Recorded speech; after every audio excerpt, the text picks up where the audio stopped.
We have over 1,000 5-star reviews on Google and an A+ with the Better Business Bureau. You don't need to be afraid of the IRS any longer. End your tax nightmare today by visiting us online at TRA.com or call 800-575-1789. That's 800-575-1789. Tax Relief Advocates. Real solutions for real people.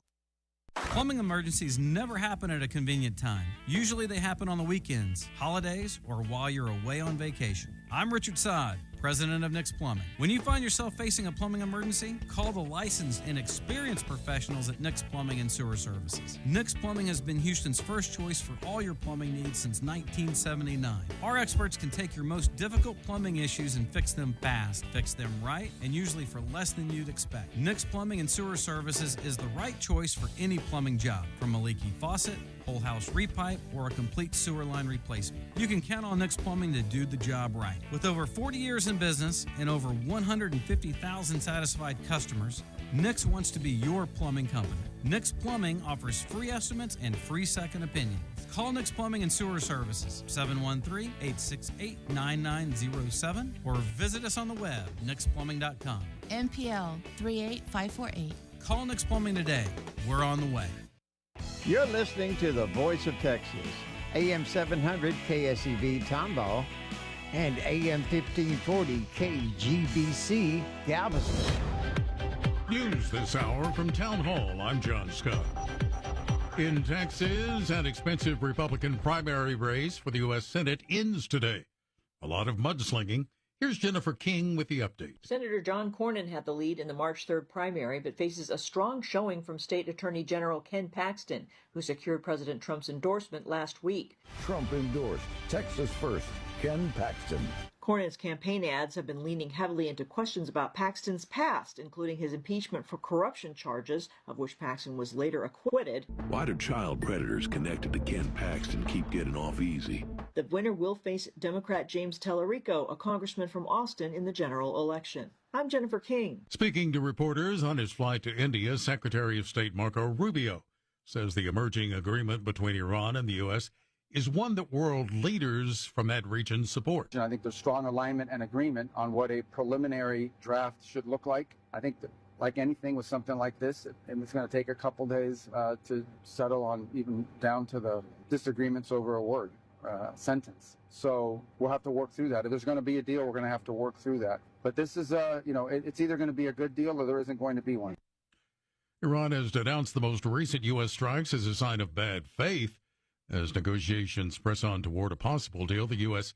military characterized Monday strikes in southern Iran as defensive, saying the targets included missile launch sites and mine-laying boats. U.S. consumer confidence declined slightly this month as gas prices stayed high and inflation remained elevated, a sharp contrast to soaring stock prices that have neared record levels. The Conference Board's Consumer Confidence Index slipped 0.7 points to 93.1 in May. That's the first decline after 3 months of gains. More at townhall.com.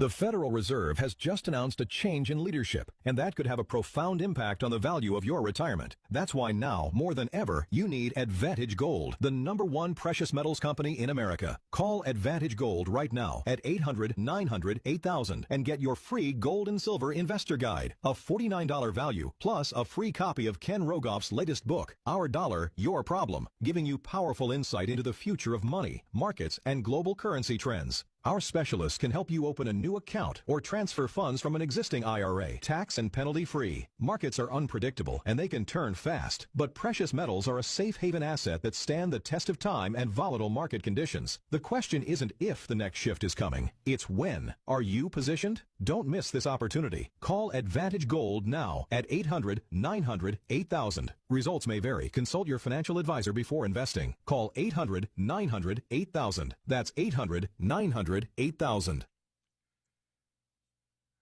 The Scripps National Spelling Bee runs through Thursday this week. After a long run at a convention center in suburban Maryland, the bee returns to the nation's capital this year at Constitution Hall near the White House. Spellers qualify by advancing through regional bees hosted by sponsors around the country. The champion of the bee receives more than $50,000 in cash and prizes. Well, it was not your typical graduation. Seniors at a Michigan high school arrived at their graduation ceremony driving tractors. It was all part of Tractor Day, a celebration at Airport High that dates back to the 1980s. Most of the students arrived by 7:30 a.m., and the fun continued throughout the day with games and music. And while it is fun, it also honors the area's agricultural heritage. Jason Walker reporting. News and analysis at townhall.com. This program is brought to you in part by Ability Tree Experts. Ability Tree Experts, Houston's leading tree care professionals. Call 281-441-4179.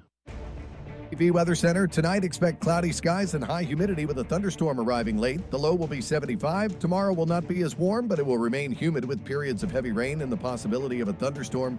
Watch out for flash flooding. The high temperature will reach 79. Tomorrow night will be cloudy with a chance of a thunderstorm and a low of 71. Moving on to Thursday, anticipate humid conditions with the chance of a thunderstorm. The day will start off cloudy, but expect the sun to break through at times in the afternoon with a high of 86. With the KSEV Weather Center forecast, I'm AccuWeather meteorologist Jason Caterina.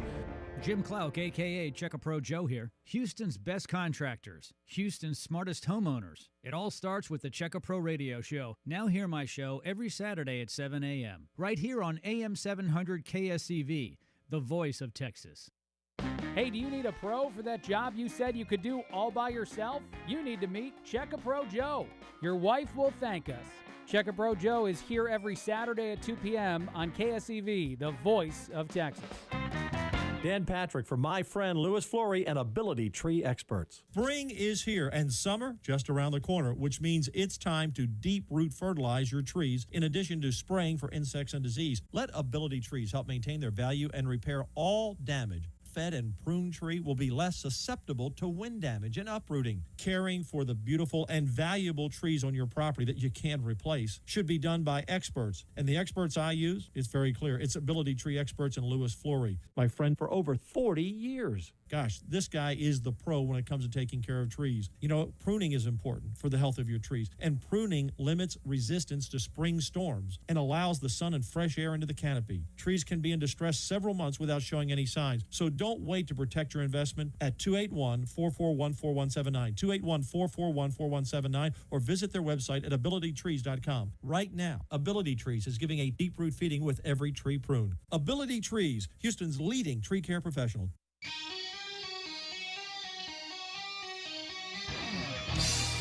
Launch control, this is Houston. We are go for launch. 5, 4, 3, 2, 1. It's ChrisX Radio. What we need right now is a clear message to the people of this country.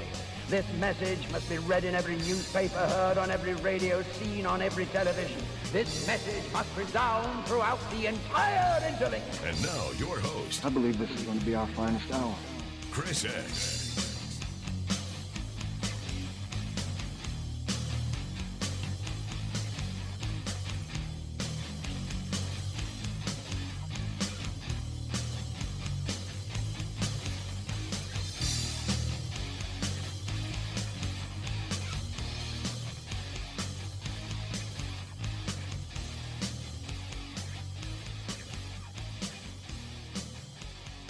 Good afternoon. Welcome to ChrisX Radio.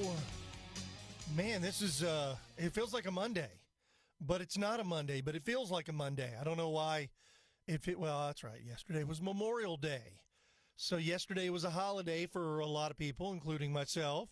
So hopefully if you got the day off, you enjoyed some time with your friends or family and took some good time off. And then welcome back to the crazy world of election politics. Election season is still full underway, and it is Election Day. That's right, Tuesday, May 26th. Today is Election Day, and it is your final chance to vote in the primary. Well, this is the primary runoff.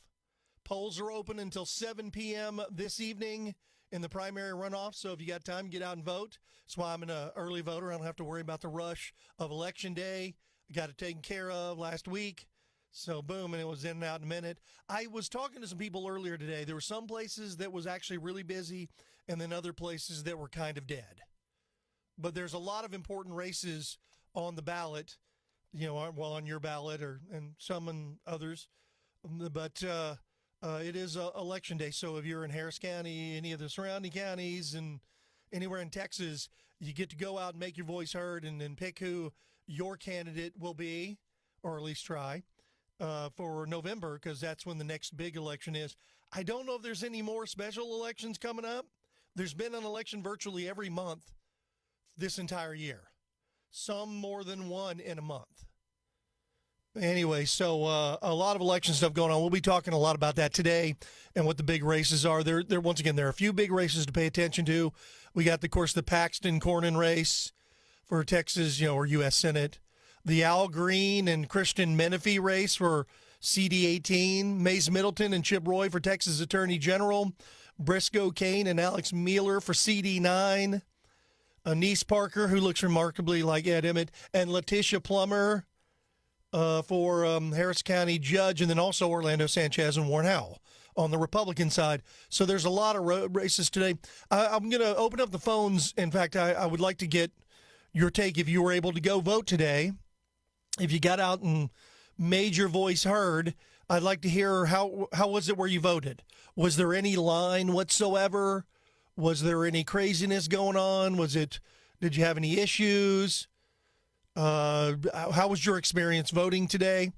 And did it go smoothly? Like I said, early voting was smooth as butter. Like I said, it was literally butter. I mean, I was in and out in a minute, basically.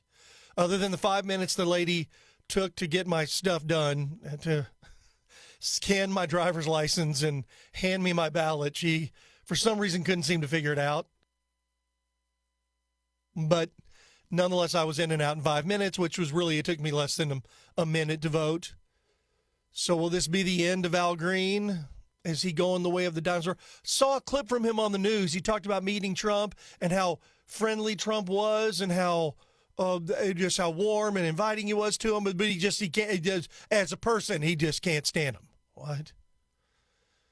That kind of gives me my take of when I met Al Green. He was so friendly and so nice, and boy, he knows how to pander. I can tell you that. Sound familiar, Al Green? I think Al's about to get bumped. Christian Menifee's a younger, more articulate. Yes, I said it. He's more articulate. He's in better shape. He looks good. He doesn't look like the caveman from the Geico commercial. So I think Christian Menifee's probably, and of course he's the incumbent now. Off one of the special elections we just had.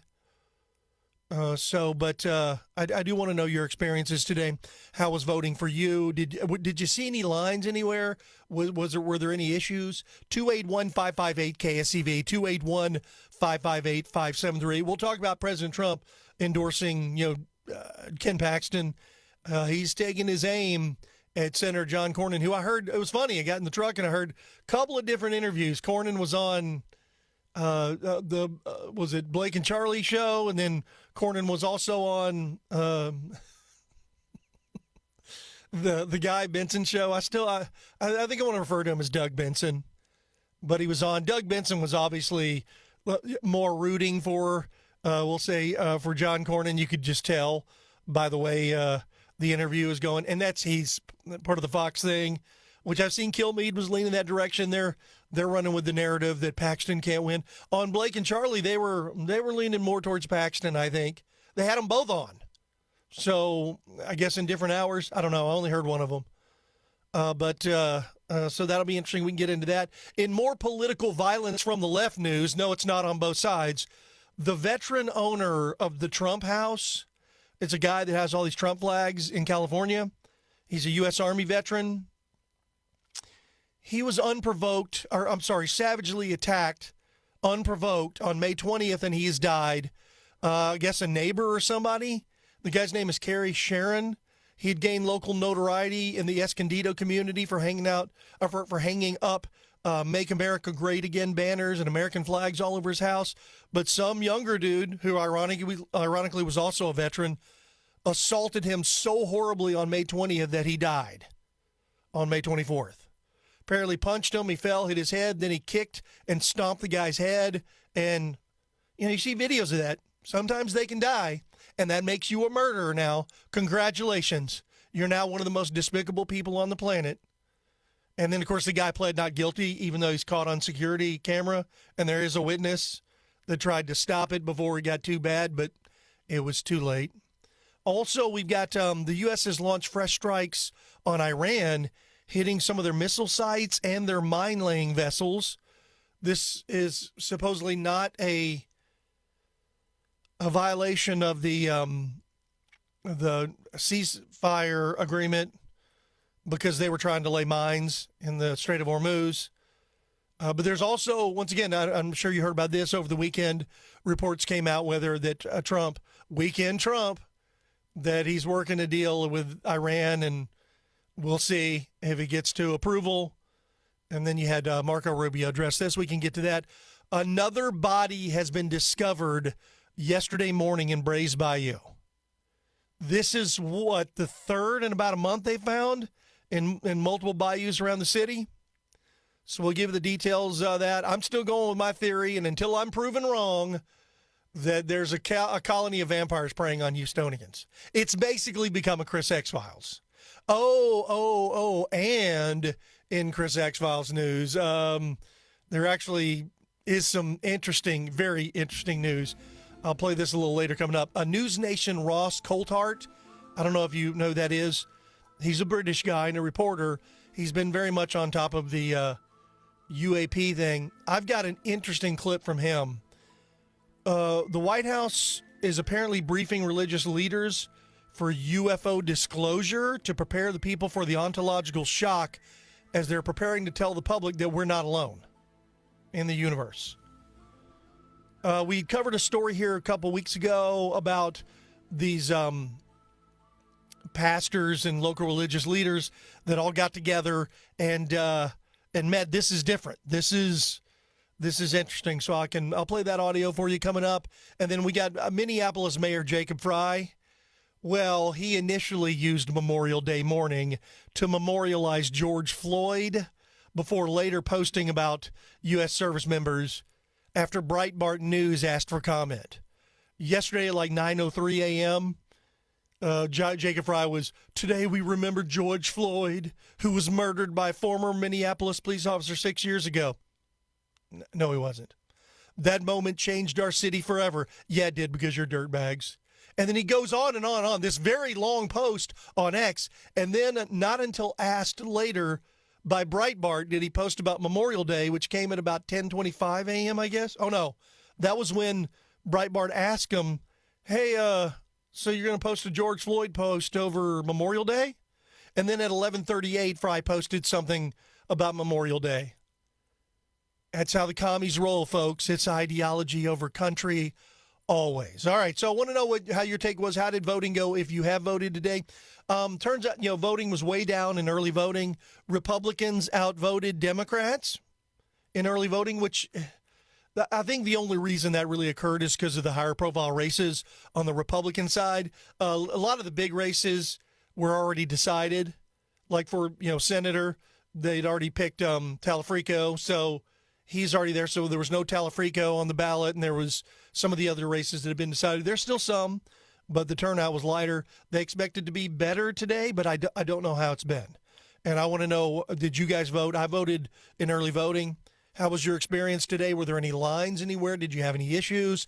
281-558-KSEV, 281-558-5738. All right, Marco, hold on for me. I want to go ahead and take a break, try to stay on time today for a change. It's a weird idea, me actually staying on time. I know, I'm sorry. But when we come back from the break, I'll go right to you. It looks like, the voting system went down in where you voted? That doesn't sound good. That kind of sounds like, hey, what's the name of that restaurant that has has the fried cheese and all the stuff hanging on the walls? Shenanigans? And by the way, if you know what movie that's from, bonus points. You maybe win a nice sandwich or something. I don't know. All right, 281-558-KSEV, 281-558-5738. It is ChrisXradio. We're back here on your election day, also Taco Tuesday edition of ChrisXradio. Hope you had a good Memorial Day holiday. We'll be right back. We're just getting started.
All right, welcome back to ChrisXradio. I'm the aforementioned X-Man. Glad to have you here with us on your primary election day.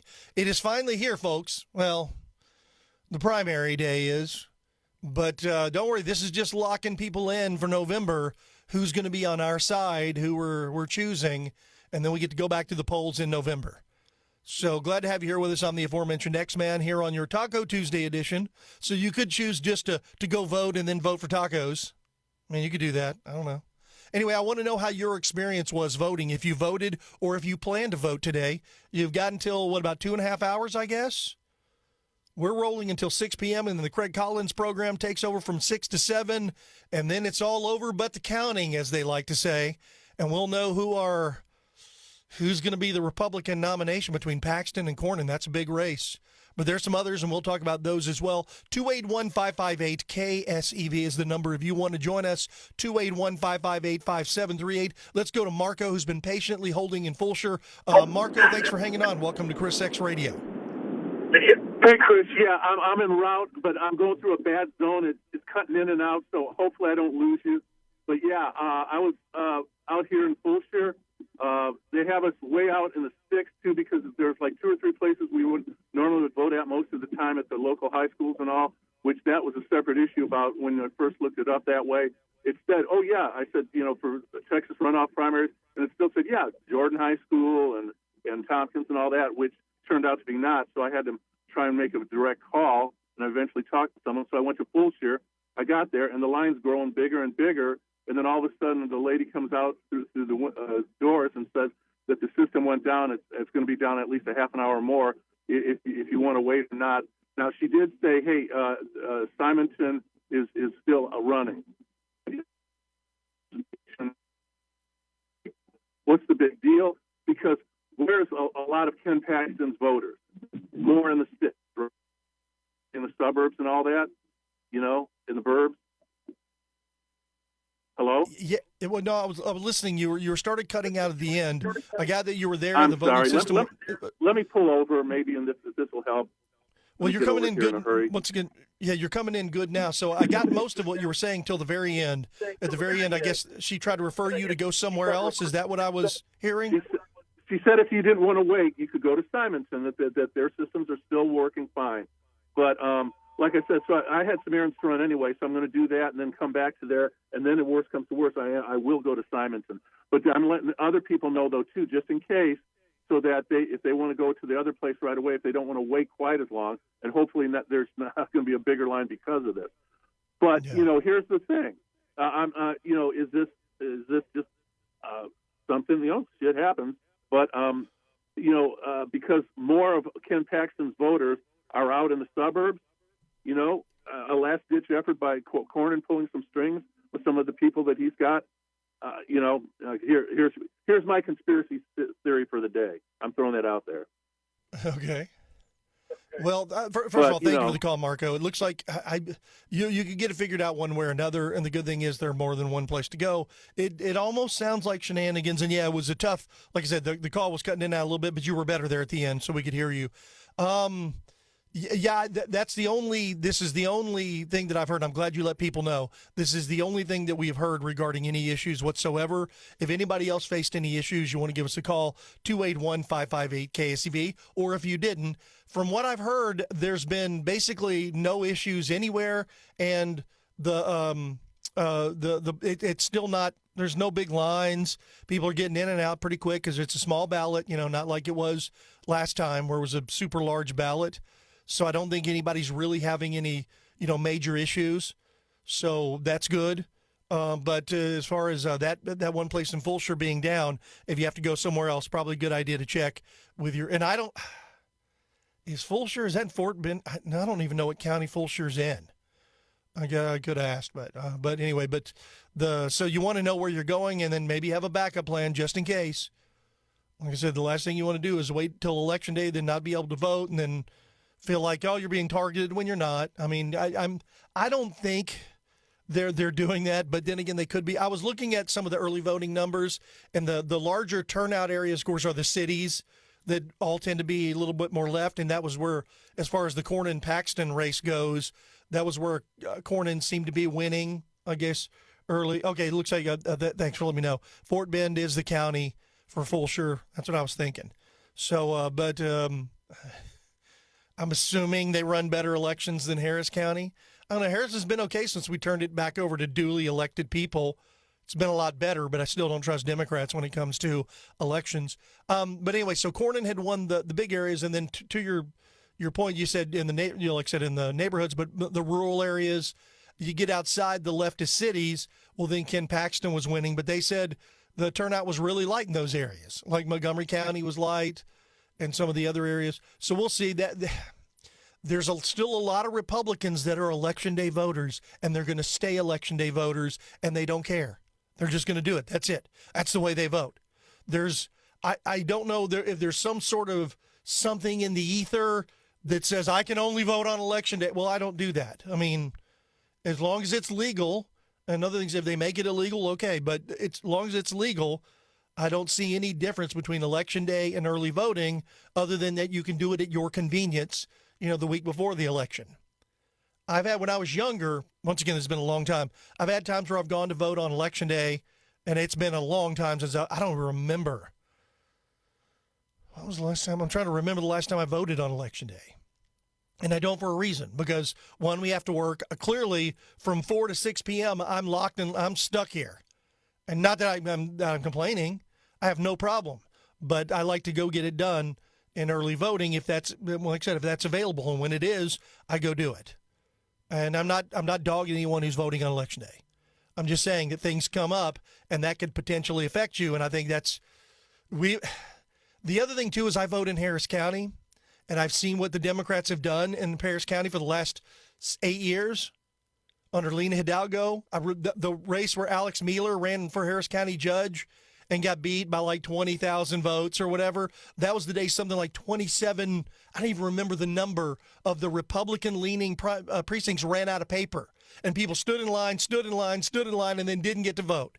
So and then the guy that Harris County had hired to deliver the paper to those voting, he had another full-time job. And supposedly he was working and couldn't deliver the paper. Just so happened to be most of the Republican-leaning precincts. Those kind of shenanigans, that was Election Day. Hey, guess what? That was brought up in court. It was basically tossed. Nothing ever came from it. No one could prove that Harris County was simply inept and not doing it on purpose. No one could prove that, and that's a problem when Democrats run elections. So I make a point to try and, do what I can to get around. Like I said, for some reason last week when I went on Monday, if I had an issue voting, I could come back later or come back on Tuesday. If I had another issue, I could come back on Wednesday. If I had another issue, I could come back on Thursday, and then I could even come back on Friday. But I didn't have any issues. It was in and out, and it was nothing. So, but I was just wondering how you guys are. So, yeah, and keep us posted, Marco. Let me know what you end up doing and what ends up happening. But there were some updates. So if you're planning on voting in Fulshire, make sure you check the place and make sure they're not having issues, or go to the other location. I'm not familiar with either of the locations that he mentioned because I don't vote in Fort Bend County, and like I said, I don't live in Fulshire. So I've never voted in Fulshire. I really don't know much about it. But anyway, so I want to hear from you guys what your experience has been. Like I said, I know a lot of Election Day voters, people that just tend to vote on Election Day. 281-558-KSEV, 281-558-5738. All right, let's take a break, and then we'll come back, talk about President Trump aiming at longtime Senator John Cornyn. He actually endorsed Ken Paxton. And basically when I did hear Cornyn today, that's all he was talking about. Well, it wasn't all. That was what he was answering to that. Why is John Cornyn was just, I'm here to push Trump's agenda. Trump disagrees, and there's good reason for it. All right, let's take a short break. You're listening to ChrisXradio. We'll be right back. 281-558-KSEV.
Man, it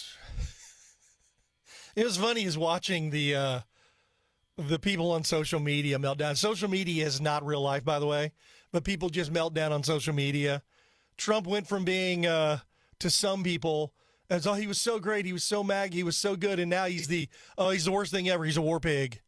That's it. He's a war pig. He wants to go to war. He just wants to fight wars, and everything's terrible. It's the end of the world, and everything's...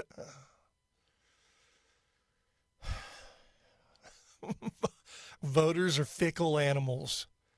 Anyway, welcome back to ChrisX Radio. It is election runoff day. Today is the runoff. You get to go vote. There's a lot of big races. Once again, you can vote until 7 p.m. this evening, and it's the primary runoff. So there's that. Some of the races people are paying attention to, of course, is the big one is Paxton and Cornyn. I've heard from both sides, people. Some people that are straight up Cornyn, and it's so funny because, man, if you listen to Chris Salcedo in the morning, John Cornyn is basically the Antichrist. He is the worst politician ever in the history of the world. Spoiler alert, he's not. He's evil. He is a monster. He's probably going to kill all of us if elected to this record-breaking term in the Senate, and you're all going to die unless you vote for Ken Paxton. Now realize I voted for Ken Paxton. Not because of that, because I don't get emotional about politics. I simply consider either John Cornyn or Ken Paxton tools. Cornyn has been a very ineffective tool. He's a good tool if you want to use against Trump and sometimes on the big issues, the conservative politics. Whereas Ken Paxton has been extremely conservative and the most successful attorney general in the country. He gets my vote. And he has spent very little money in this race, and they're neck and neck. We don't know who's going to win the primary. We have no idea. But John Cornyn did not get Trump's endorsement. So Trump did not endorse John Cornyn. In fact, he endorsed Ken Paxton. We'll see. Cornyn did better in the big cities. So far in early voting, at least they're telling us. And then when it comes to Election Day, we'll see who turns out. Because still, this is going to be a low turnout election. Simple as that. There are also some other heavy-duty races on the Democrat side. You've got Christian Menefee versus Al Green. This is CD 18.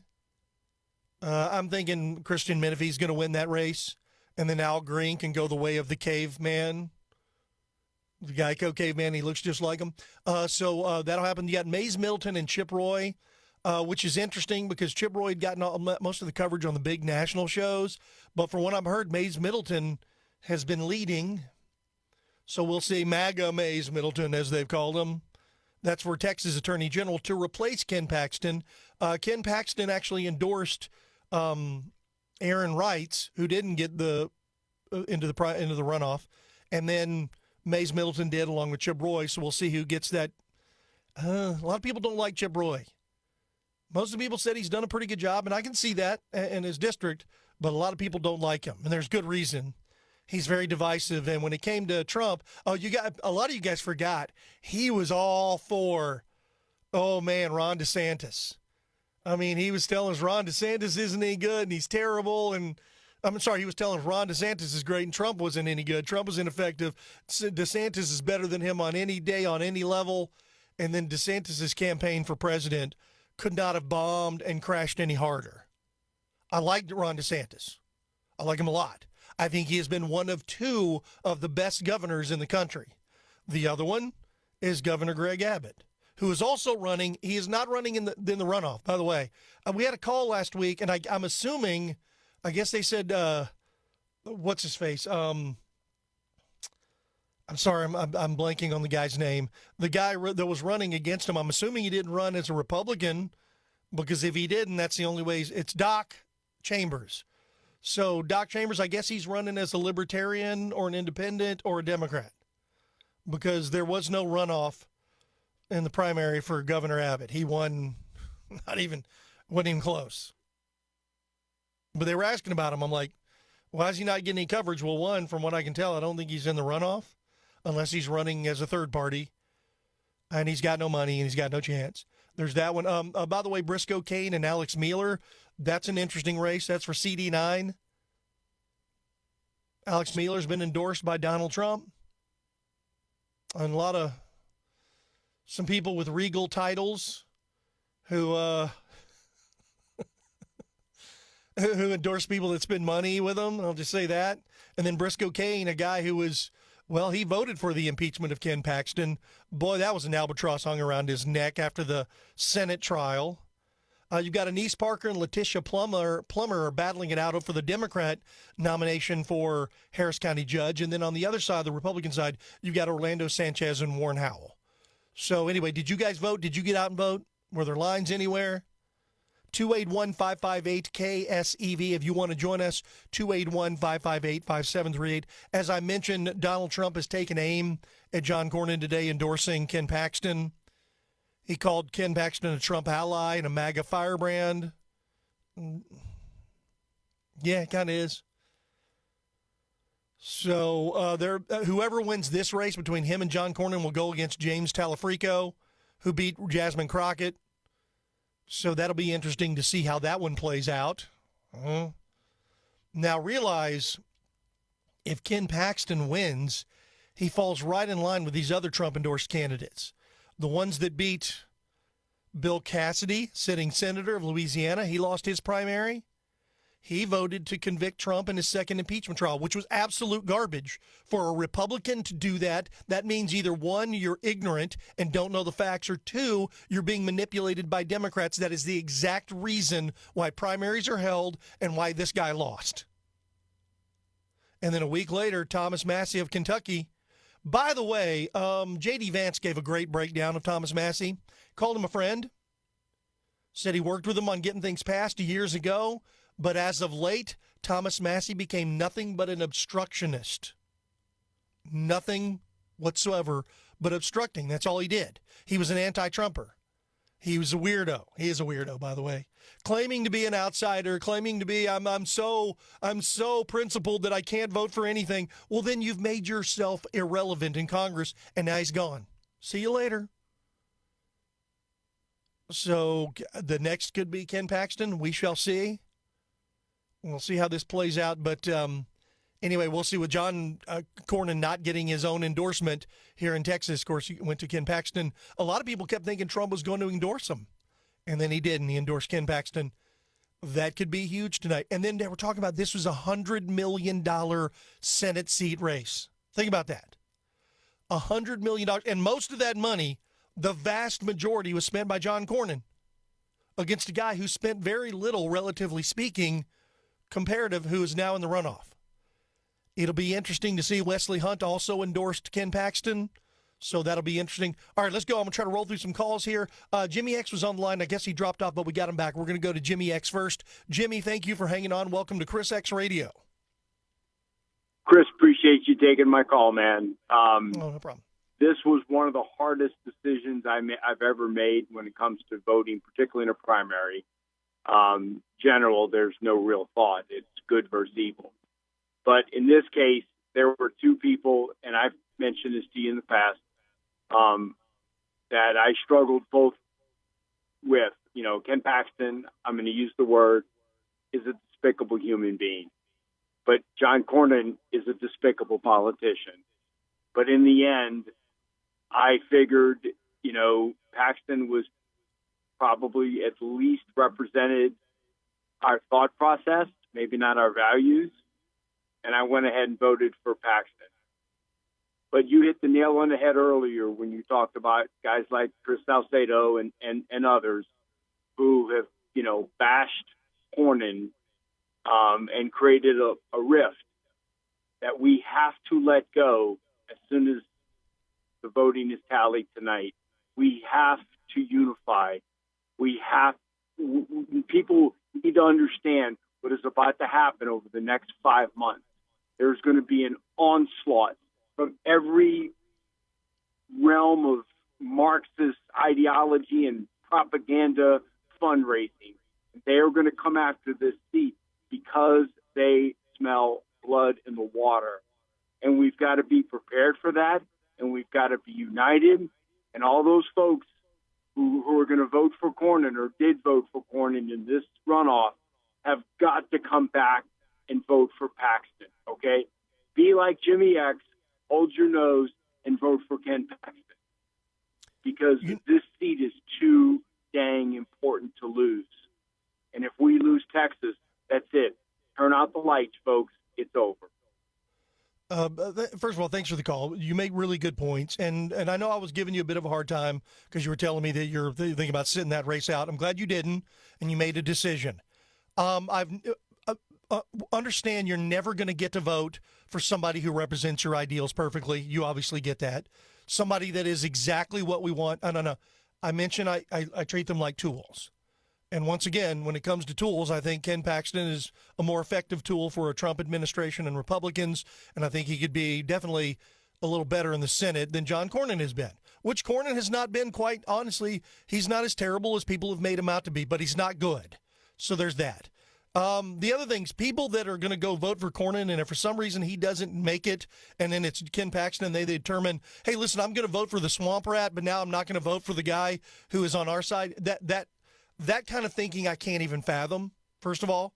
But second of all, if John Cornyn gets it, like you said, I have no problem whatsoever. I'm voting for him over a Talafrico any day of the week. It's not even close. I'll take the guy who votes with the Trump 90% of the time compared to the guy that is going to be an absolute blockade in the Senate that will do everything he can to get Donald Trump impeached while pushing the trans agenda for minors, for children, and then pushing women and men's sports. It's the other way around, men and women's sports, and telling us God is non-binary. It's simple as can be. The guy's how do you think he's going to vote the next time a virus comes along and he can force everyone to wear a mask? Okay, that's the difference. So that it's a no-brainer. Once again, people get all emotionally wrapped up in this stuff. There's no reason to get emotionally wrapped up. I know it's hard for people not to. Like I said, that's why when I listen to Chris Salcedo in the morning, hey, he's entitled to his opinions. He can do what he says or whatever he wants.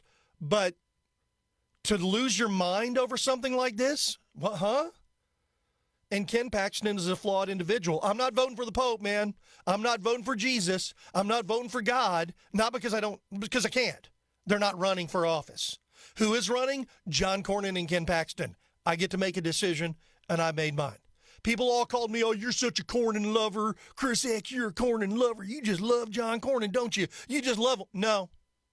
Until I found a viable option, politics is far greater than one election and one race, and also who wins that race.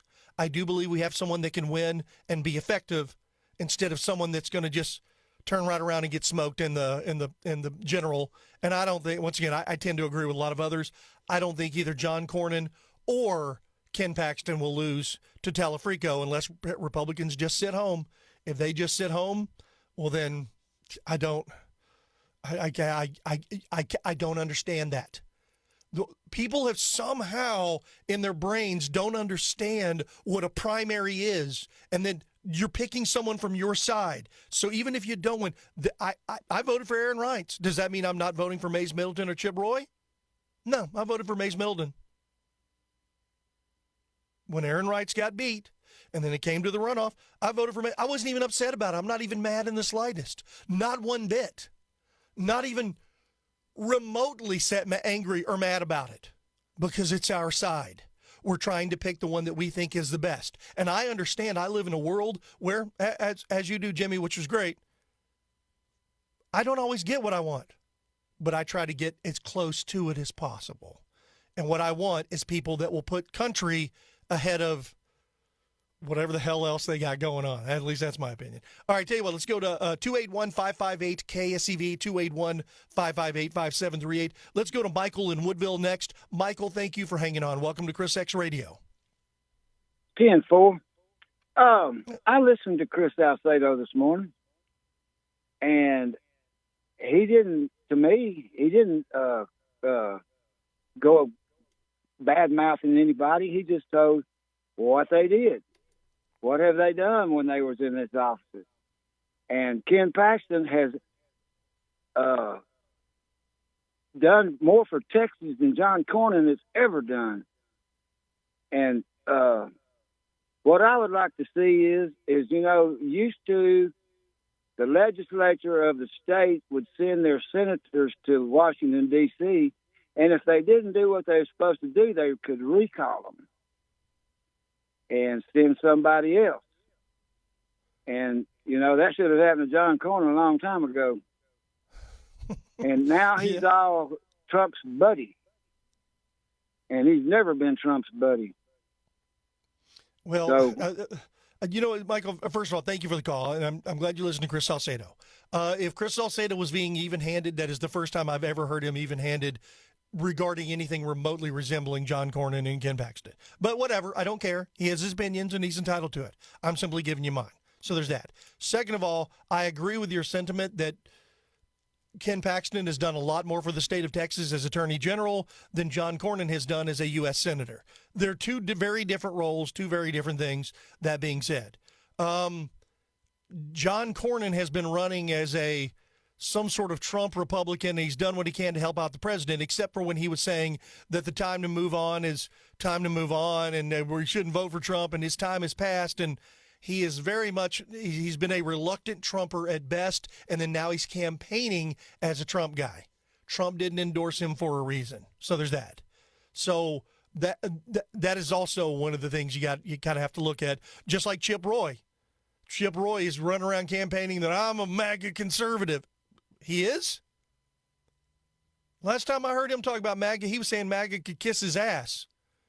And he was calling people MFers and other things. He's not a MAGA conservative. Does it mean he's a rhino? No, he's not.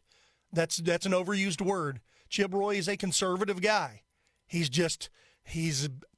basically an anti-Trumper, but now once again he's running as a Trump guy, telling us the guy that goes by MAGA Mays Milton is not MAGA at all. Okay. I try to stay intellectually honest as best I can. And that's how I give it to you on this program. I'm going to give you it the way I see it. It's simply my opinion, and take it for what it's worth. All right, JD and Fulshire. Hold on, JD. We got to take a break. We'll come back. Looks like JD may have an update on voting in Fulshire. So I appreciate the update. Hold on for me, JD. I'll come to you right when we get done with this break here. You're listening to ChrisX Radio. We'll take a short break, come back, wrap up this first hour, and get you locked and loaded for hour number 2. If you want to join us, 281-558-KSEV.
Wow, did I just get called the voice of reason? I think I did. No, I guess I get less emotional about voting. I realize this is it was funny. I was talking to a radio buddy of mine, talking about as the dial turns, for the radio and craziness of the business. But this is politics. As the politics turns, it's like these are the days of our lives. It's always going to be another election. There's always another one coming. People who have gotten involved here as of late, and there's a lot of Trump supporters that have got involved as of late who don't quite understand the process. They think they know everything, but they don't. So, not that I'm dogging anyone, I'm just saying there's a lot more to it than just jumping in and voting. And like I said, there's more to it than a Trump endorsement too. I get that as well. So you got to understand there are reasons why people do and say what they do. Anyway, welcome to the final segment of the first hour. Don't go away. We got hour number 2 coming right back at you. I'm the aforementioned X-Man here on your Election Day runoff election. That's what it is today. You still got until 7 p.m. to go vote today. Let's go right to the phones, try to get in at least one, possibly 2 calls here. 281-558-KSEV. Let's go to JD listening in Fulshire. JD, thank you for hanging on. Welcome to ChrisX Radio. Howdy, Chris. Thanks for taking the call. So, quick update from Fulshire, specifically at the library. It took me, I was in and out about 10 minutes plus. They're working off of provisional ballots for some, but not everyone. They scanned my driver's license, and I went straight to an electronic voting booth. The lady that was in front of me had to do a provisional ballot. They said that process is taking about 20 minutes. And like I said, even with the line, which was about 15 or 20 people, I was in and out in less than 10 minutes or so. Okay. Wow. Well, thank you for the update. I appreciate that, JD, and appreciate the call. That's interesting. I wonder why. A lot of reasons for provisional ballots. So that's fascinating. So, all right, we'll tell you what. Looks like we got John listening in Katy. John, maybe he just went out and voted. John, thanks for hanging on. Welcome to ChrisX Radio. Yeah, man. I just voted at Highway 6 and Clay Road at the Catherine Tyra Library. Man, I walked in there, gave my license right away. It honestly took about a minute for the machine to figure out, I guess read my license. I got one of the new ones. Go figure. But anyway, I was in and out in 5 minutes at the most. Super easy. Okay, so just get off your lazy butts and go out there and vote. So you didn't have any line at all out there, John? Nothing at all. Not at all. Okay, great. Thank you for the call. I appreciate it. That's what I think most people are seeing. I voted at that location when I used to live over there. I used to vote over there. So I know exactly where you're referring to. It's just outside of Highway 6, if I remember correctly. Yeah, just outside on Clay Road. And I voted there many times back in the day when I used to live over in Flood Central, which wasn't a flood location. We were north of the reservoir, but then got flooded. I heard they ruled for us, but I haven't heard whether I get anything or not. So I guess we'll see. Anyway, it is Election Day. It looks like for the most part, other than Fulshire, I haven't heard of any issues in Harris County or the main voting, I guess, or Montgomery County. Haven't heard any issues. If you guys want to let us know how it went for you. It looks like John's experience was about like mine. It took, like I said, about 5 minutes for the lady to get me checked in with my driver's license. I have one of the regular old driver's licenses. So, but it wasn't my license that caused any issues. The lady she was confused as to what she was doing. And it still only took like 5 minutes, and it took me 1 minute to vote. So I was out in 6 minutes. All right, hour number 2 is up next. If you want to get in line, we'll be talking about voting and what's going on. And I've got some Chris X Files, too. It's an interesting one today. All right, you're listening to Chris X Radio. Hour number 2 is up next. Don't you go anywhere. You're listening to the Voice of Texas, AM 700 KSEV Tomball and AM 1540 KGBC Galveston. News this hour from Town Hall. I'm John Scott. Speaking to reporters during his flight to India, Secretary of State Marco Rubio says that Iran's idea of a tolling system in the Strait of Hormuz is not acceptable. The Russians are not in favor of a tolling system. The Chinese are not in favor of a tolling system. I mean, there's no country in the world that's in favor of a tolling system except the regime in Iran. So that's not acceptable. That cannot happen. The straits need to be open, unimpeded, without tolls. And obviously that needs to happen immediately as soon as anything's agreed to. The negotiations to end the war continue on another battlefront. Speaking with reporters at the UN, Ukraine's ambassador to the United Nations, Andrei Melnik, says Russia has reached a new appalling level of aggression against Ukraine. On the night of May 23 to May 24, Russian armed forces launched one of the largest combined attacks against Ukraine, employing hundreds of aerial weapons, including ballistic and cruise missiles, as well as unmanned aerial vehicles. For the city of Kyiv, this was one of the most devastating attacks recorded to date. Ukraine's ambassador Andrei Melnik. Texans voting in a U.S. Senate primary runoff where incumbent four-term Senator John Cornyn facing a Texas Attorney General Ken Paxton in an expensive drawn-out race. 10 people injured after a chemical tank imploded at a pulp and paper mill in Washington state. No word on how many workers had been killed or remain missing. It happened in Longview, Washington. President Trump wrapped up a 3-hour visit to Walter Reed National Military Medical Center for what the White House describes as a preventive medical and dental examination. The 79-year-old president said everything checked out perfectly. More at townhall.com. Hey, I'm Kirk Cameron. Is health insurance eating up your budget for 2026? If you're looking for ways to better steward your finances, consider this: Christian Healthcare Ministries. It's a health insurance alternative at half the cost. Join CHM today by visiting chministries.org/wellness. While insurance companies tell you when to join, what to pay, and where to go, CHM is different. As a ministry, CHM allows you to share the burden of medical bills with other Christians. You can enroll, switch programs, or leave at any time. Christian Healthcare Ministries. It's a world of difference. CHM has 4 flexible programs. You can pick any certified doctor, surgeon, or hospital that you want for eligible care. So make the switch. Take your paycheck back from health insurance this year. Join CHM today by visiting chministries.org/wellness. That's chministries.org/wellness. The nation's top intelligence official is stepping down. Tune in to the Ray Massey Reverse Mortgage Show each Friday at 1 p.m. and Saturdays at 3 p.m. with Treybo Mortgage. Or call Ray directly at 855-266-1600 or online at reversemortgages4texans.com. This True Sand commentary is brought to you by Ability Tree Experts. Ability Tree Experts, Houston's leading tree care professionals. Call 281-441-4179. From KSEV, here's political contributor Ben Strusand.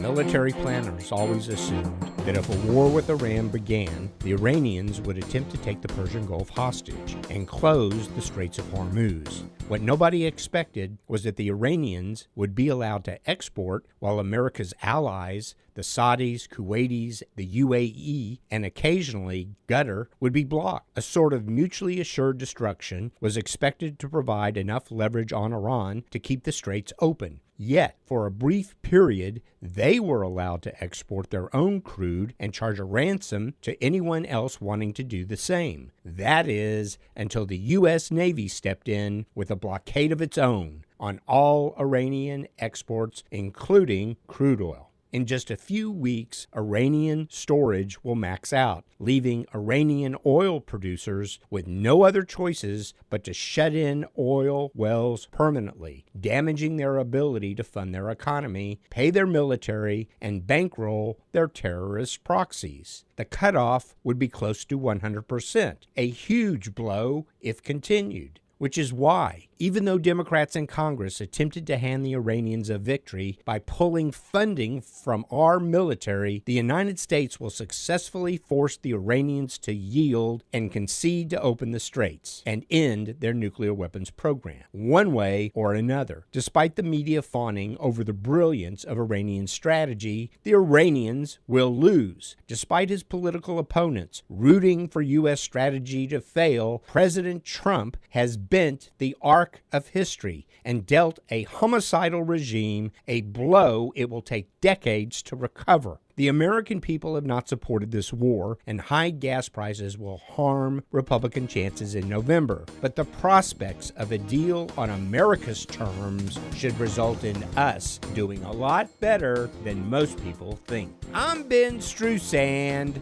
And that's my view.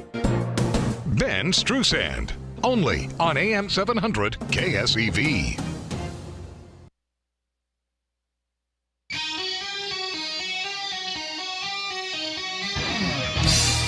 Launch control, this is Houston. We are go for launch. 5, 4, 3, 2, 1. It's ChrisX Radio. What we need right now is a clear message to the people of this country. This message must be read in every newspaper, heard on every radio, seen on every television. This message must resound throughout the entire interlink. And now your host, I believe this is going to be our finest hour. ChrisX.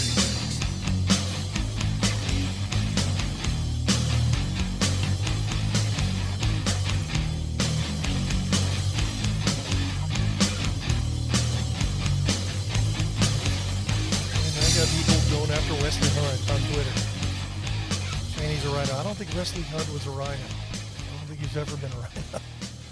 But he did get in there and cause a runoff.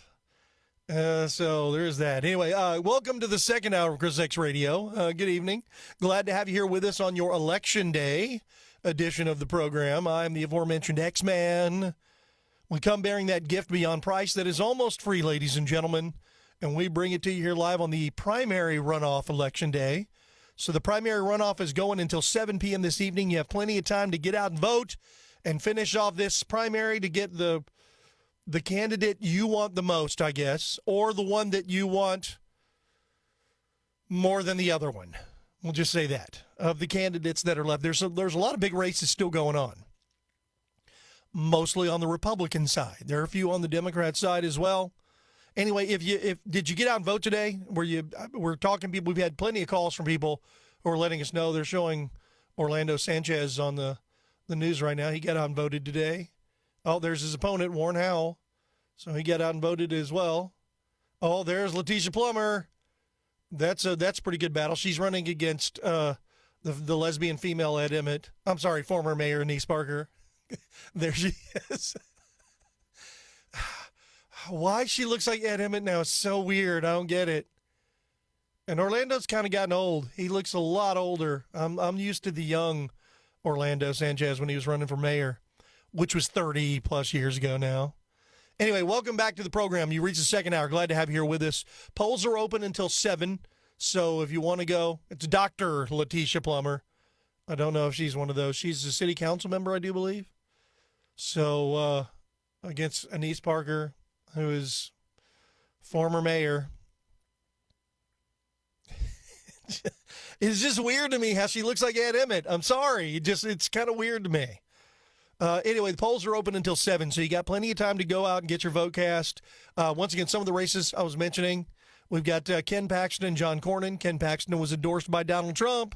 Christian Menifee and Al Green for CD18. I think Christian Menifee is going to win that one. I think the new guard is going to defeat the old guard. Mays Middleton versus Chip Roy. Mays, from what I hear, is leading in the polls, but polls only mean so much. Briscoe Kane and Alex Mueller, that's a heated battle for CD9. By the way, Briscoe and, Mays Middleton and Chip Roy are going for Texas Attorney General. Briscoe and Alex are going for CD9. Anise Parker and Letitia Plummer, we just mentioned. Orlando Sanchez and Warren Howell for Harris County Judge. I failed to mention John Bonk and Shelley Desvalalos. They're for CD38. So I voted for Bonk in that one. That's my district I'm in. That is to replace Wesley Hunt, which, somebody on Twitter was saying that he's a rhino. That's the only reason he got into the race with, Paxton and Cornyn. I don't know why he got into that race. I mean, I can assume, but that doesn't really mean that I know anything, really.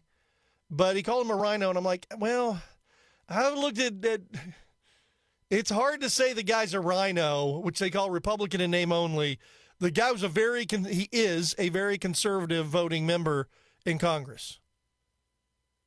So to call him a rhino is, that doesn't necessarily seem to apply. Now, could there be some shenanigans? Possibly. But he gave up his seat. He gave up 38 to do this. I don't know what his seat was safe. I think he could have held that seat as long as he wanted. And I guess maybe that was as long as he wanted it. Maybe he wants to run for something else at a certain point.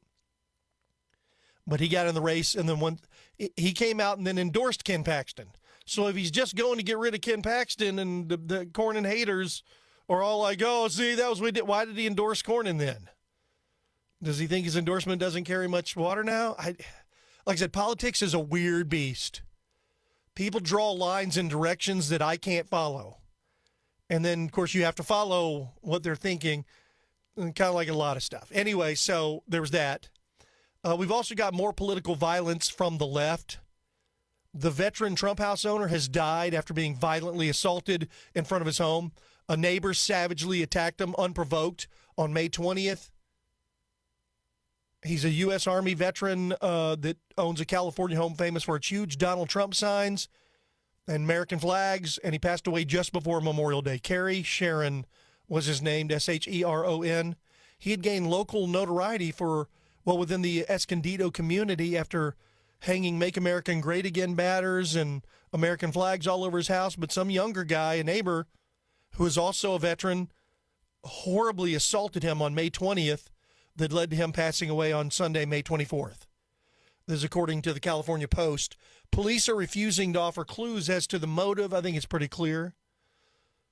But Sharon has previously complained about vandalism of his banners and flags, and being in California doesn't surprise me, especially those on the left. The attacker is 32-year-old Thomas Caleb Butler, who abruptly approached Sharon outside his home and began beating him. Deputy District Attorney Ross Garcia explained that it was a single punch to the jaw, and then the victim fell to the ground, and then there were subsequent hits to the victim's head. Apparently, after he fell, the assailant repeatedly hit and stomped him on his head. Sounds like a nice young fellow, right? A very nice young man. Despite this being captured on video, Butler has pleaded not guilty to murder, elder abuse, and criminal threats and battery. It appears, therefore, he has displayed absolutely no regret or repentance for his deadly attack. He is in jail without bail, and officials are considering homicide charges. Yeah. Listen, if you punch somebody and they fall on the ground and then you proceed to stomp on their face and their head, you don't have good intentions for that guy. If that person dies, that's murder in my book.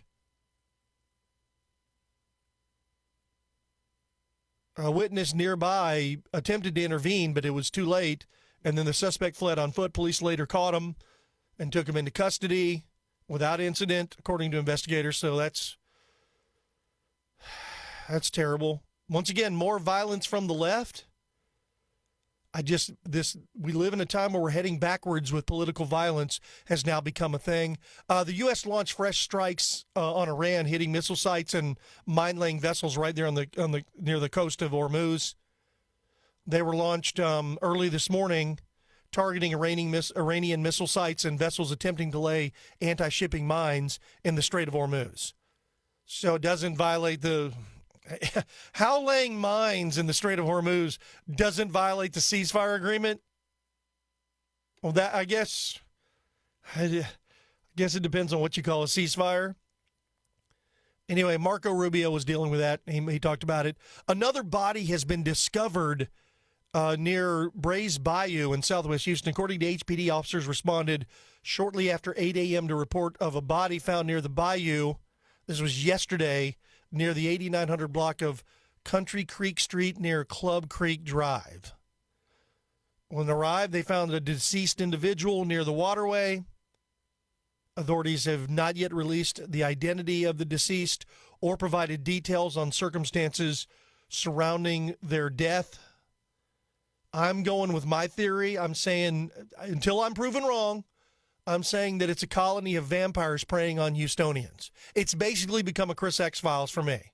Which, speaking of Chris X-Files, I got an interesting one today. I guess this is pretty interesting. We'll get into it. Oh, yeah. Imagine a place in the darkest corners of your mind. There's a man sitting there with a microphone. His name is Chris X. Now grab your tinfoil hats and take a journey with him. into the Chris X Files. I know you guys think I'm crazy on the vampire theory, but until I'm proven wrong, I'm just saying. I'm just saying.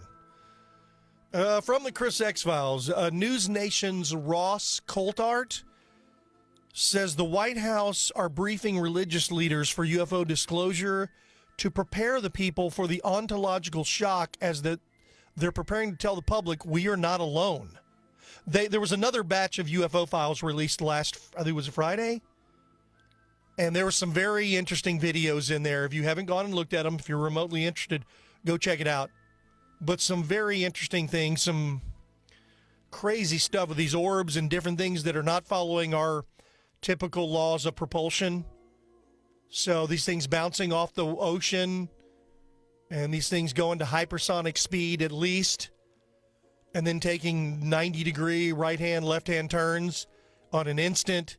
They're doing things that we can't do, and we don't know how they do it. Anyway, Coulthart has spoken with administration insiders, he tells us, and warns that the biggest shock would be that the betrayal of trust if the government doesn't follow through and tell us the whole story. Here's the report I want you to hear from Ross Coulthart on News Nation. Take a listen. There's a lot of speculation, I'm hearing it from people inside the administration, that the Trump administration is indeed soliciting advice about how to tell the public that we're not alone. There are consultations taking place with spiritual leaders. I'm now able to confirm that. There was some speculation a couple of weeks ago about a group of pastors, but it turned out that wasn't directly related to the White House. But there are religious leaders that have been consulted by the White House. I'm aware of people in the administration who've reached out. I've actually spoken to people myself who've asked what I think would be the, quote, ontological shock for the public. And I've told them that, frankly, I think the biggest shock for the public would be the sense of a betrayal of trust if the government doesn't follow through and tell the whole story. Wow. We live in bizarre times. It's so bizarre to me that this is... That's why, like I said, I make the jokes about the vampire, the colony of vampires, but, preying on Houston. But we live in such bizarre times, especially considering we live in a time where these objects are out there and the government claims they don't know what they are. And they're not our adversaries. They're not us. What are they? And then you got people like Anna Paulina Luna, a sitting member of Congress, saying we're dealing with, these beings from another dimension that have crossed over into our dimension, which means they're not necessarily from here. They are from here, but it's in a different dimension. They've just figured out how to travel through the spectrum and get into our area. Oh, huh? What? And then you got Tim Burchett, who believes they're aliens. He thinks, no, they've gone through and have been able. Then there's some that reports that there's 4 different kinds of aliens. It's so bizarre. This is so strange to me. Like I said, I'm fascinated with it. I love sci-fi. I love sci-fi movies. I think it only makes sense to believe that there is life out there. We just are so far away from it. And, to our level of technology, it would be virtually impossible for us to get to those portions of, or it'd be very difficult. But there may be life a whole lot closer than we think, because we've never really traveled past our, humans, much more than about, 5,000 kilometers? No, not even kilometers. Was it miles? I don't know, something like 5,000 miles around the moon. That's as far as humans have ever gone. We've never even physically gone to Mars. We've got our little rover there. That's pretty cool. We got our little helicopter that was going around. There are reports of some weird stuff being found on Mars. But we don't know everything yet. We'll have to wait and see. But we've not gone to, there was, years ago, we sent a probe to, was it Mercury or Venus? Maybe both. But it was so hot, the probe didn't last very long. There was one that landed on, I think it was Mercury. Was it Viking, I think, that landed on Mercury? And it worked for maybe an hour, not even that, I don't think. And then I'm pretty sure it all melted because it's so hot. It was like 900 plus degrees on the surface of Mercury. So those are a little too close to the sun for our sensibilities. But it's very interesting. I think we're getting closer to disclosure. I think, okay, here's my conspiracy. I think it's possible that we are being visited by aliens or interdimensional beings, whatever. I think that is the case. I think the government is slow rolling this, one, because Donald Trump's a different kind of beast, so he does things the way that he does. And I think he's slow rolling it because I think Donald Trump is an old school person who likes old Hollywood, which Hollywood is no longer. But Disclosure Day is coming out is it June? Or is it later? Yeah, I think it's next month in June. So that movie's coming out about disclosure with aliens. So I think he's kind of timing it right up with that. Listen, that's a conspiracy theory. I have no evidence to back that up. But Donald Trump being in old Hollywood, I mean, he showed up in movies. Remember, he's in Home Alone. Little Macaulay Culkin asking him which way to go, and told him he showed up on The Nanny. He showed up in all of these, the Fresh Prince of Bel-Air, which, by the way, the race for L.A. mayor, which I don't know if Spencer Pratt's going to win or if he's even got a chance, but he did his own version of the Fresh Prince of Bel-Air and tied it in with his house being burned down. And his campaign is brilliant, by the way. Saw one, they went in their power washing his vote for him into the dirty sidewalks of Los Angeles. And the only way they can get rid of it is to clean the sidewalks. That is absolutely genius. But it shows how inept leadership has gotten. And leadership always goes, people like Karen Bass. No, I'm the qualified one. These people are so vastly unqualified to do what they're doing. They're a joke. They're a joke on the American people. But California has determined they will elect people like that. Harris County will elect people like that. Every Democrat-run enclave in the country will elect these people that are they're woke idiots. And they don't know what they're doing. And they blame everyone else except themselves, and they're blaming Spencer Pratt for his own house being burned down because of their stupid decision-making processes. It's insane. Kind of like Minneapolis Mayor Jacob Fry. He used Memorial Day morning to memorialize George Floyd. Before later, after being asked by Breitbart News, he finally went on to X and then posted something about Memorial Day and what it actually means. You need to understand that's how these communists are. They're liars, they're criminals, they're cheats. That's how they roll. It is always ideology over country. They don't care about the country. All they care about is their ideology. The fact that they're still running with George Floyd was murdered. If you can go look at the autopsy report and see there were no wounds to his neck. You can go see where it says he had a lethal dose of fentanyl and other drugs in his system, and that is ultimately what led to his death. Now, did the officer who stood there with his knee over his neck contribute to that death? Possibly. The fact they just sat there and held him, I remember at the time thinking, I don't see why. They got him cuffed, and they just kept holding him there for like 9 minutes, and then George Floyd saying he can't breathe, which obviously meant his airway wasn't being obstructed because he could say, I can't breathe, but he couldn't breathe. He couldn't breathe because his heart was failing. His heart was failing because he had a lethal dose of fentanyl in his system. And we now know that basically that police officer was, he was basically a sacrifice to the altar of wokeism, and they're still running with that in Minneapolis. And they're not going to stop.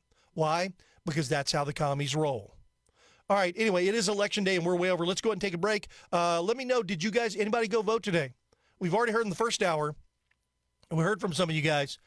Looks like the only issues were out in Fulcer, but they seem to be taken care of, so it's still not a long wait. They seem to have got it fixed or whatever, which is good. I haven't heard of any issues in Harris County or Montgomery County, but did you go vote today? A lot of our listeners are Election Day voters. 281-558-KSEV. If you want to weigh in, let us know how your experience was. Did anybody wait in line? Doesn't look like there's any lines, really. People are getting in and out and voting in a relatively, really short amount of time. 281-558-5738. You're listening to ChrisX Radio. We'll be right back.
I know you guys on the stream, the video streams, you can't hear the music, but there's some good Deep Purple. It's funny, I heard on Joe Rogan, he was weighing into the Van Halen debate, and then they talked about pulling up some music, and they pulled up some music from Alan Holdsworth, and he was worried about, hey, we got to watch out, we'll get dinged by YouTube, and certain I guess Meta will ding you if you use the. What's funny is he talked about it, but then they did pull up music from Alan Holdsworth and then played it. But they were talking about the guitar players and how Eddie Van Halen really, didn't get quite the credit he deserved, even though he's still known as, one of the greatest guitar players of all time. And then it was funny because I can't remember if it was him or the guest was talking about how David Lee Roth kept Eddie Van Halen from becoming Alan Holdsworth. And the guys had a valid point.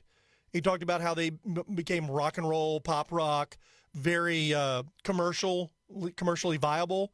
But it was because David Lee Roth, who was the greatest frontman probably ever. I can't think, if I was to try to name frontmans for rock and roll / metal bands, nobody's better. I mean, nobody. Now, he can't sing like he used to, but the dude could do the splits, and he would jump in the air and do them in the air, and he would kick behind his head. He was the ultimate, the consummate frontman.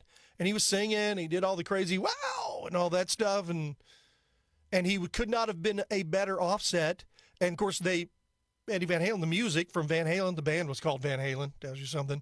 But the music was so good that they were huge. And then, of course, as Rogan pointed out, when Sammy Hagar joined, it became a very different thing. They became sort of a different band, and they did, because Sammy Hagar was an amazing musician, an amazing songwriter, an incredible singer, far better singer than David Lee Roth. But David Lee Roth was great at what he did. But then they talked about, the music, and then they played a clip from Alan Holdsworth, and they were like, and what's funny was Joe Rogan was going, who? I've never heard of him. I don't know. And then they played music, and they were joking about it. Him and his producer were joking. I have no one listens to that. And the guest goes, that's my point. The point is, only guitar players love it because it's all guitar. There's no vocals. It's all guitar. And then David Lee Roth and, of course, Sammy Hagar, and kind of kept Eddie Van Halen from going off, because Eddie Van Halen initially didn't want a singer.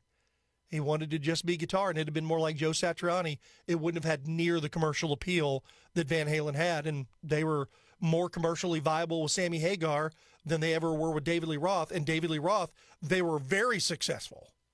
So, but that's interesting. These are times that are long gone by, because I don't know if we'll ever see anything like that again. These were when people were buying 8 tracks initially, then cassettes, albums, vinyl, that eventually moved over to CDs that are now all digital on the internet, which brings us to the point, him saying, well, we get dinged by them, so that's why we're not playing the music on the video streams. And we're now streaming the program here on Rumble, X, Twitter, Facebook, YouTube. I think I got them all. So, but you won't hear the music on there. And because they kept dinging the show, as soon as Chris X rocks too hard, man. We got too much rock and roll going on.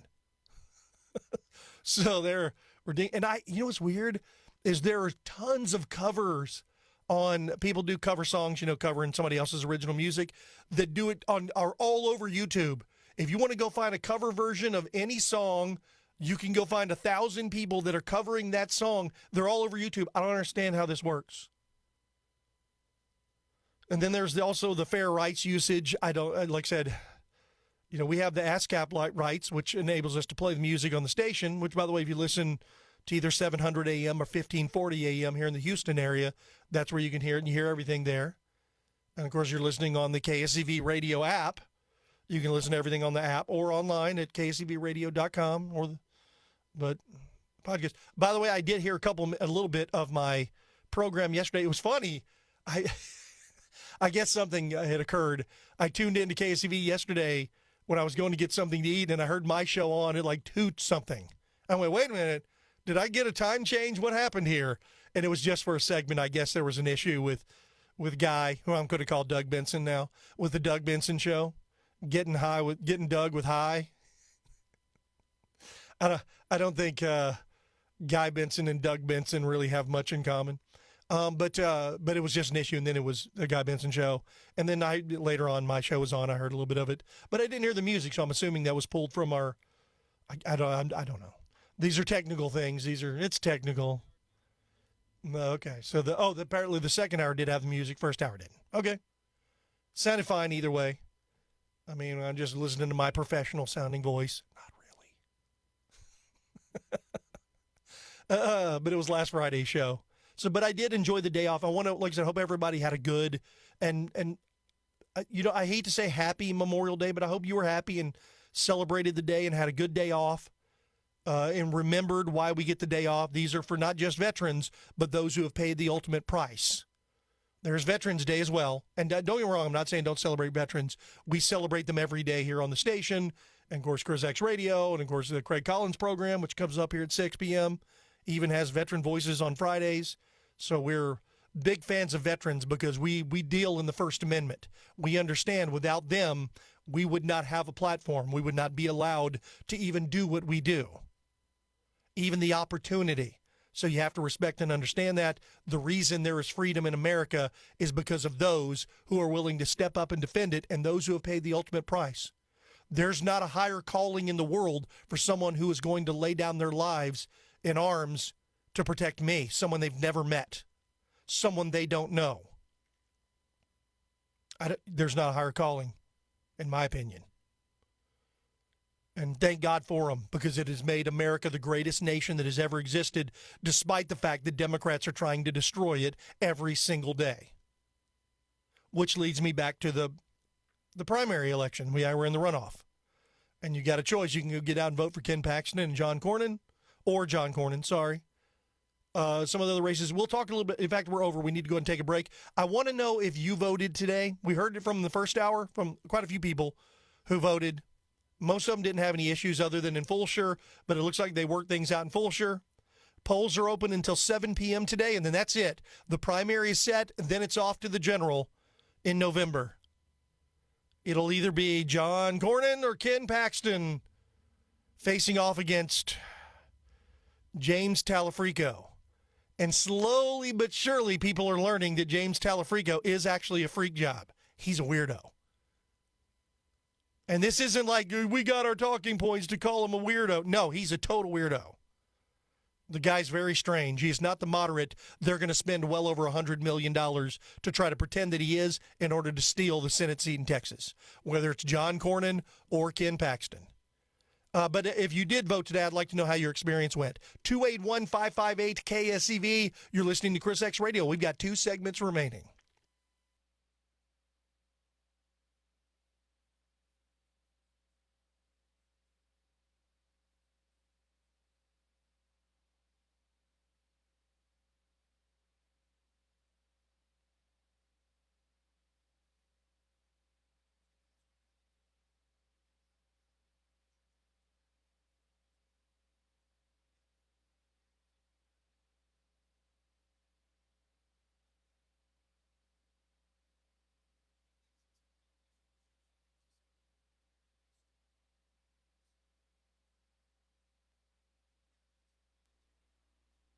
From the KSEV Weather Center, tonight expect cloudy skies and high humidity with a thunderstorm arriving late. The low will be 75. Tomorrow will not be as warm, but it will remain humid with periods of heavy rain and the possibility of a thunderstorm. Watch out for flash flooding. The high temperature will reach 79. Tomorrow night will be cloudy with a chance of a thunderstorm and a low of 71. Moving on to Thursday, anticipate humid conditions with the chance of a thunderstorm. The day will start off cloudy, but expect the sun to break through at times in the afternoon with a high of 86.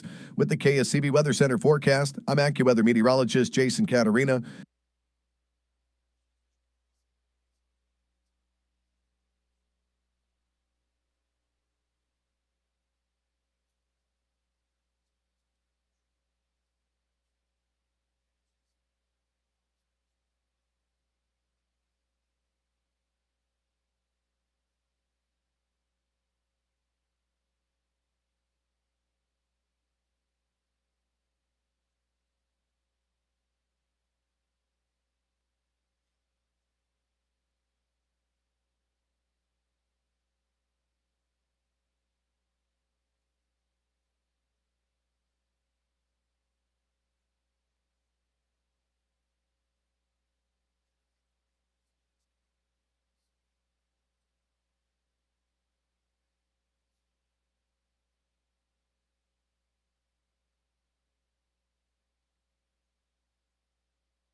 Okay, I have another conspiracy.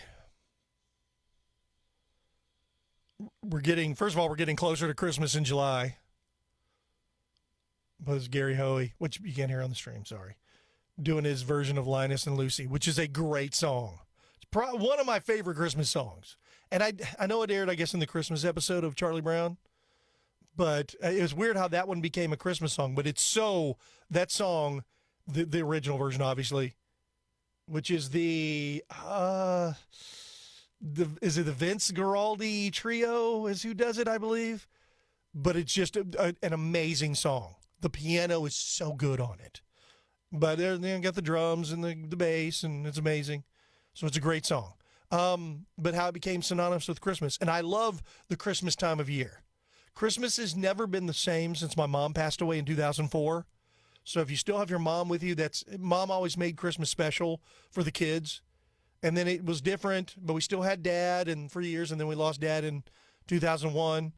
And then now it's very strange. Because, when you don't have kids, if you have kids, maybe it's different because then you transfer all of them. So Christmas became about the grandkids because they were the only ones that were still around. So it was that.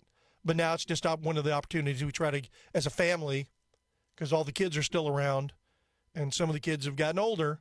It's weird when you say kids and you're talking about people that are 65, 67 years old. Oh man, time waits for no one. So if you have time and you're able to, spend time with your family when you can. And we tend to try to do that on Christmas, Thanksgiving, and then on birthdays. We got together, a couple weeks ago for my oldest sister's birthday, which was nice. But we try to get together with the family and do that. And it's important because you don't get to see all the time. We have to work and have to make a living and do all that stuff. So it's hard to just get together.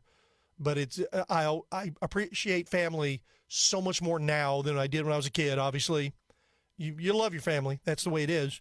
But if you're lucky and have a good family. But as you get older, you really appreciate those times you're able to all get together. And it's not necessarily about eating. And it's getting together and seeing each other, understanding that is a limited proposition here in this world. Tomorrow is guaranteed for none of us. And the last few years has been very, very strange. For me personally, one, losing my dad, and within a week losing one of my best friends, the Drews Man. Anyone who's been following my radio career, he had been my producer for a while, then he was a co-host, and he went and did his own thing, but he was always, loved my radio and always, radio programs and always encouraged me, and he was a great friend, and then I lost him. He's only 44 years old, and I lost him the same week I lost my dad. It was one of the most bizarre things, and then just within the last year, probably 6-7 months ago, lost a good friend of mine who was, Dunk, who was a lifelong friend, somebody that I met when I was probably 8-9 years old, and we've been friends all through elementary school, middle school, high school, college. We both went to the same college for a short amount of time, and then we get older and, lost him. He had serious health issues, but you just realize how time flies by. I tell you guys I like to go up to the hill country, which I haven't been here in probably a couple months now because of the weather, but also timing, the way things have just worked out. But now the weather, it's been raining up there. It's very green, but I don't like to go up and play in the rain.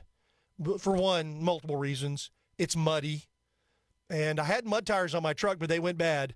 My brother-in-law bought a Jeep, and the tires on his Jeep that came with it were the exact same tires, same size tires, but they were mud tires, so he gave them to me because he replaced them with bigger ones. And then they ended up wrecking, I think Hurricane, was it Beryl? Ended up wrecking it and then didn't replace it. He ended up getting a truck. But his Jeep was really cool. But I had the mud tires on, but they're only good for about 40 to 50,000 miles. And I noticed I had them for 3 years. And I was at like 46, 47,000 miles. And they got to where they were so noisy. And I don't know what it was, but they were going bad, I guess. So I replaced those. I'd purchased brand new tires that were just road tires, good ones for my truck that I hadn't had for about a month when he gave me those. So what I did is I took those, put them on my truck, the mud tires, and used them. They were great up at the, like I said, up in the hill country, even when it was muddy with those mud tires. And then you got the all-wheel drive. It's not a four-wheel drive, but it has all-wheel, so I can, use that, whatever. But I noticed that I just didn't skid around and slide in the mud up there. far could handle it better. Now I have to be more careful. I'm back to road tires. So, but I love those mud tires. They look great. They look aggressive. I think I'll eventually go and get all-terrain tires probably next time, but tires are expensive. Man, you're looking at $300 a piece at least. So you're looking at $1,200+ for tires, man. It ain't like it was. But that was why I saved the other ones, because then as these mud tires went bad, I was able to replace them with the good road tires. And boy, it's night and day. So I'll be doing a lot more road driving, plus you get better gas mileage, all that stuff. But going up to the hill country now, I have to be extra careful as to not drive through the mud, because these will not operate the way the others did. So I will be careful and make sure I'm not doing any mudding. And I was looking on my game cam earlier. It's raining up there again today, as it did over the weekend, as it did last week and the week before and the week before.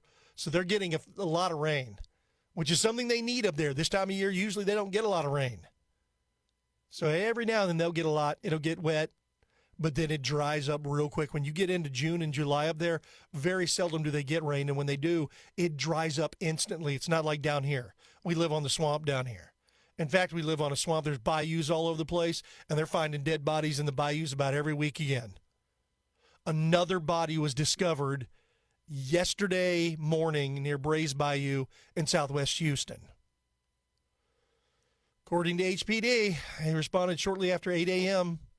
and found a body near the bayou near 8900 block of Country Creek Street and Club Creek Drive. When officers arrived, they found a deceased individual near the waterway. We have seen this repeatedly. In fact, something like over 200 bodies over the last 10 years. It wasn't even 10 years, really like 6, 7, 8 years. They haven't released the identity or provided the circumstances of the surrounding the person's death. I'm going to continue with my theory, and until I'm proven wrong, once again, proven wrong, that it is in fact a colony of vampires. And I think, Maggie Craig and I had the conversation. We talked about, what do you call it? And they've called it a cauldron, and I was calling them like a flock of vampires, which wasn't correct. But then somebody said a colony. I'm like, oh, I like that. I like a colony. So I'm calling them a colony of vampires that live and hide. I guess there's a cave. There's bound to be a cave somewhere around here. And then they live in the cave, or they sleep upside down under the bridges. There's bridges where the bats are. So they sleep on there, and then at night they go off and they pray, and they'll find some homeless or lowly, unsuspecting Houstonian, and they'll drink all their blood and then take them and dump their bodies in the bayou. They can dump them in remote areas generally because, they can fly. So they'll do that, and then they'll dump the bodies, and then boom. And then, of course, months, weeks, days, years later, they find these bodies and don't know most of the bodies, they have not found a cause of death for most of the bodies they're finding in the bayous. So, and then we did the Chris X Files here a little earlier with what's happening with the UFOs and UAPs. Life is all of a sudden sounding like a sci-fi movie, maybe from the Sci-Fi Channel, I don't know. So, anyway, so there you go. But the other reason I like going up to the hill countries I was mentioning earlier too, that's where my dad took me. My dad and my uncle, they took us up to the hill country. We go hunting up there as a kid, and I never really got any enjoyment out of killing animals, but I sure loved going hunting with my dad and my uncle. They're both great hunters, and it's weird because now we're older, and Dad's gone. My uncle's still with us, last I heard. So, but they're too old to go hunting. They don't hunt anymore. There's still some of the old people, but none of the people that were on the ranch that I go to that were on the lease back then, none of the same people. There's some that came along later that are still around. But honestly, it's weird because I didn't even get on the deer lease until about 3-4 years ago because they're cliquish, they do stuff or whatever. But because of radio and college and all of that, I didn't get to go up there for a while. But I stayed in touch with the ranch owners, and they're now in their late 70s, early 80s. So time moves on. Unless, of course, you get, murdered by vampires and dropped in a bayou. All right, let's take a break. Once again, we'll come back. Let's go wrap up today's show. We got one segment remaining. If you want to call in and let us know how your experience was, if you voted today. Are you voting today? Did you vote? Did you face any lines? Did you have any issues? Or were you in and out like I was in 5 minutes with early voting? 281-558-KSEV, 281-558-5738. I'm Chris X. We'll come back, wrap up today's show, and then turn it over to the Craig Collins program coming up here at 6 p.m.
Oh, man, here we go. We're about out of time. By the way, I got to give a shout-out, speaking of family and stuff, to my cousin Shannon, who is actually listening in Austin. She is retiring. She's done, I think, next week. Hold on, I got to go look. Is it this week or next week? She is about to retire. She's retiring this week, this Friday. So congratulations, Shannon. She's worked at the University of Texas for 30, 40 years. I don't even know. And she's retiring. That's incredible. I don't think I'm ever going to get to retire. This is radio. You're forced into retirement, but you didn't really retire. And I don't think there's not a big retirement check waiting on me anywhere. And I wonder if we'll even have anything with Social Security and that kind of stuff. Is that even going to exist when I retire? I don't know. I don't think it will. That's just me. So, anyhow, all right, welcome back to the program. We're going to wrap things up here about on the next few minutes and turn it over to the Craig Collins program, which airs from 6 to 7 p.m. each weeknight here on The Voice of Texas. I did listen to the Amigos On Friday, well, I was in and out because my phone kept ringing. That's when I listen. By the way, usually, unless I'm in my truck, I'm listening on the app, which I love. Even though our app kind of sucks, at least in my opinion, I'm not dogging our app. It works and it functions, but compared to so many other apps, I wouldn't say it's the best. And I'd like to see an update on our app. Hopefully, the minds are working on a new app, a far more superior app than the current app that we have. The funny thing is our app is kind of a basic app, like a lot of apps are. But now other apps are so different, and they've evolved, and ours seems to be still stuck in the... When did apps come out? In the 90s or the 2000s? I don't even know. But when I'm at home, I don't even have... I do actually have one of those old little wind-up radios for storms. So I've got one of those that also goes on batteries, but I don't listen to the station on that. I only listen to it on the app. So, but anyway, so when someone calls, it always cuts it off. So I have to go and then go back and listen again later. And then, of course, I can always go back and listen to the podcast, which all of our podcasts are posted over at KSEVradio.com, but they're also posted at all the other podcast locations now. So you can go get them just about anywhere. So make sure you're going and listening to the podcast. I guess both hours are posted, but they post the Amigos as well, which is good. And it's technology is amazing because now everybody's moving over to AI, which is one thing. I wonder what's going to happen with the nature of radio in this new AI world, but also in this world that we see, because there's a concerted effort to get rid of AM radio. And they're working in Congress to try to keep it because literally I deal with old people in the hill country. That is their lifeline. These are people that don't have a television. They don't have cell phones. They darn sure don't have smartphones, and they don't have internet. They'll go to the library in town to go get the internet. But there's, like I said, the owner of the ranch, he doesn't do that. He listens on the AM dial. He's got an AM radio in his home. He's got two homes, one in Fredericksburg and one in Mason. And he'll go and, like I said, he listens to the radio. That's it. He listens in his vehicle. And oftentimes, what people don't understand, it's getting better thanks to Elon Musk and SpaceX, which remember when all the lefties were, they hated Elon Musk because how dare he go and cut out all the fraud, which we know is now just so rampant in our government. But SpaceX apparently works great just about everywhere. Not SpaceX, I'm sorry, Starlink. Which I'm tempted. They've got the basic Starlink, I think, which from what I saw was like $100 a month. But then now I'm seeing like $50 a month, and I don't know if that's just a promotional deal or what. But when Starlink gets down to $50 a month or less, and I can afford it, I think I'll use it as a backup. Because right now I have my main internet, and then I have another backup internet, which is basically $50, $45 a month. I've got the main one that's pretty good, and then the other, but I fear I over the weekend, by the way, that's one of the things I did around the house. I had to go buy some turf, some AstroTurf, artificial turf, to put over because there's a stump where they run the cable into my home, and now everything's fiber optic, so those are much thinner, smaller cables, and I was worried about the lawn crew cutting the cable and me losing my internet, so I just covered it with artificial turf with just one little spot. So that spot's covered. But man, if I can get my